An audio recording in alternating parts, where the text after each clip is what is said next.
Tetangga kanan kiri saya semuanya pemuzik keras-keras sampai telinga ni berdenging. Haruskah saya tegur atau saya lempar batu langsung Ustaz?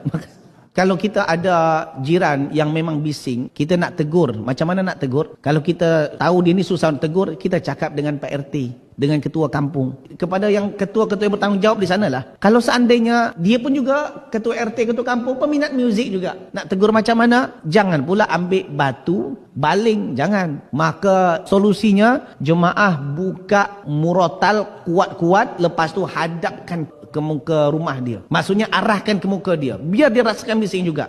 Ustaz, tak berdosa ke? Tak. Allah SWT sebut dalam Al-Quran, wa in aqabtum fa'aqibu bimithli ma uqibatum bih. Jika kamu diiqab, jika kamu disakiti, maka kamu boleh balas semisal dengan apa yang orang buat. Dan ini sebagai teguran. Kalau kita baling batu, ini bergaduhan. Tambah lagi kalau bawa ke polis, habis cerita dah. Tapi kalau kita bunyi murotal sekuat-kuatnya, kalau dia berhenti, kita berhenti. Dia mula, kita muak. Dia lama-lama dia akan rasa terganggu.